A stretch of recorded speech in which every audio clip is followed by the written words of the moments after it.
Você já perdeu para alguém no argumento porque não sabia como invalidar e mostrar o erro lógico dos argumentos dessa pessoa?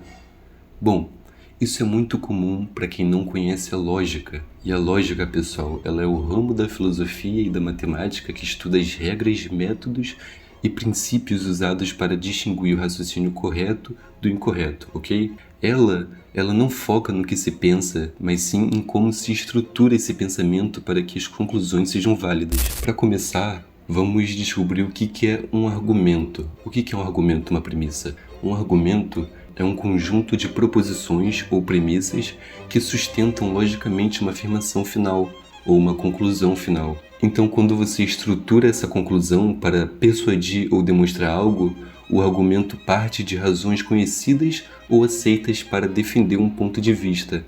A conclusão ela deve sempre se derivar necessariamente ou indutivamente das premissas que foram apresentadas. Todo homem é mortal. Sócrates, ele é um homem. Logo, Sócrates é mortal. Ok? Então, o que eu fiz aqui? Eu trouxe dois componentes básicos que vão ajudar vocês a entender mais sobre premissas e conclusões. Vamos por partes.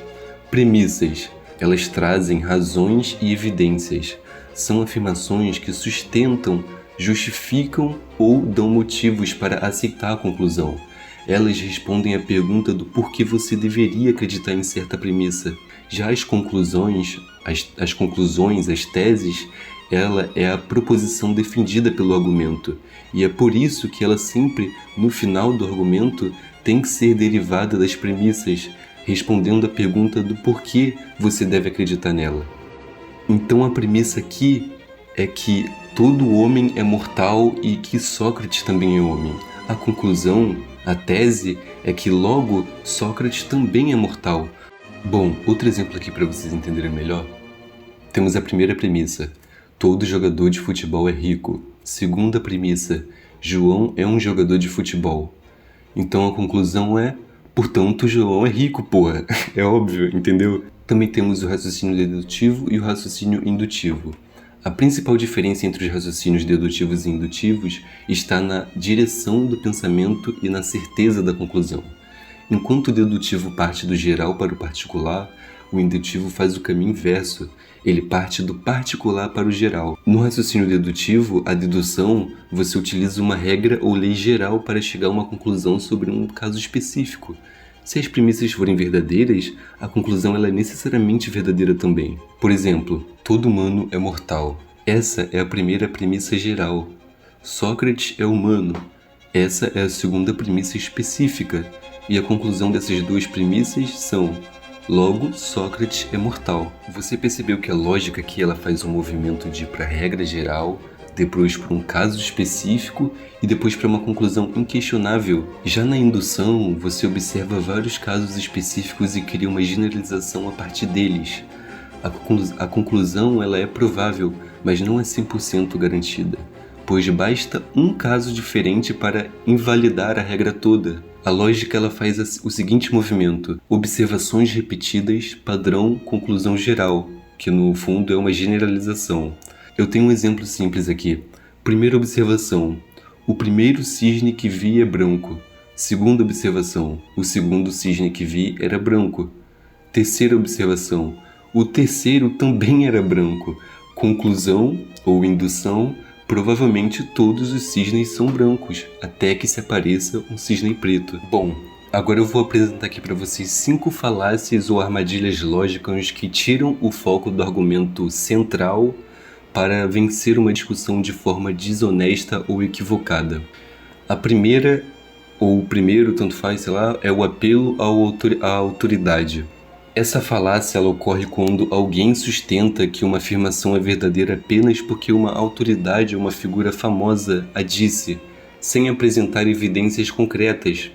O fato de que alguém ser especialista em uma área ou apenas ser famoso não torna tudo que ela diz automaticamente correto. O apelo ele é falacioso quando a autoridade não é especialista no assunto em questão ou quando o consenso científico diz o contrário. Por exemplo, quando aquele cara lá fala: esse shampoo ele é o melhor para a queda de cabelo porque o Ronaldo ele usa e recomendou, tá lá naquele comercial. Não é verdade, isso é um apelo à autoridade. A segunda falácia é a falsa causalidade, e essa falácia é quando a conclusão de que, como um evento aconteceu depois de outro, o primeiro foi necessariamente a causa do outro. E não, correlação não implica causalidade. Dois eventos podem acontecer em sequência, ou por coincidência, ou até por causa de um terceiro fator oculto. Vou dar um exemplo. A pessoa fala: eu bebi um chá de ervas e minha gripe passou no dia seguinte. Logo, o chá cura gripe. Mas aí ela ignora o fato de que o corpo ela já estava combatendo aquele vírus naturalmente, que nem sempre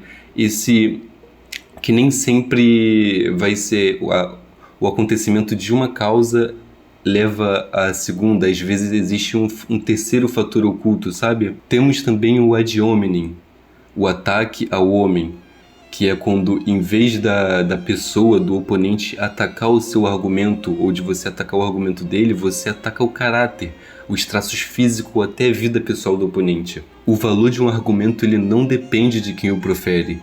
Mesmo uma pessoa com uma má reputação, ela pode dizer algo verdadeiramente lógico, algo lógico verdadeiramente. Porra, tá difícil falar aqui. Sai, Frejol. Atacar o emissor é uma tentativa de desviar o assunto. Um exemplo disso é quando alguém diz: você diz que precisamos economizar a água, mas vi que você demorou 20 minutos no banho de ontem, então sua proposta não faz sentido. E isso, na verdade, a pessoa ela pode realmente desperdiçar água, mas quando ela diz que a gente precisa economizar água, não é porque ela não cumpre esse dever que o argumento lógico dela não é verdadeiro.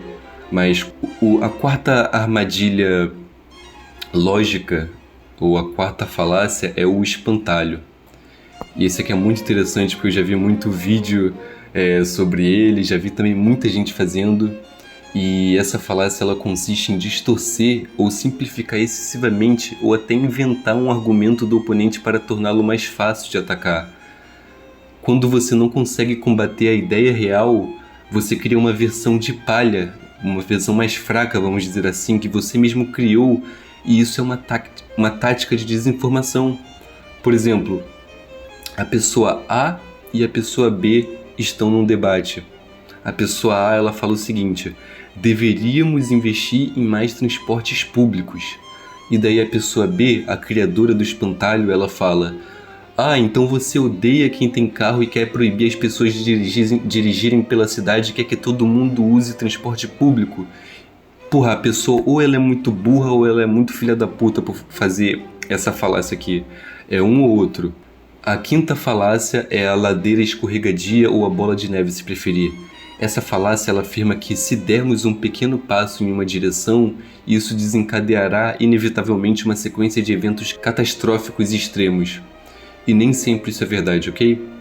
O erro dessa premissa baseia-se no medo e na especulação sem prova de que o primeiro passo levará obrigatoriamente aos passos seguintes que essa pessoa colocou ali no argumento. Por exemplo, estamos numa escola e daí um professor sugere um treino com calculadora. Mas aí a diretora fala: se permitirmos que os alunos usem calculadora na aula de matemática hoje, amanhã ninguém mais vai saber somar. E em 10 anos a nossa engenharia vai colapsar e os prédios vão cair. Você entende como isso é falacioso, que uma causa não leva necessariamente a outra? Então, essa é a ladeira escorregadia.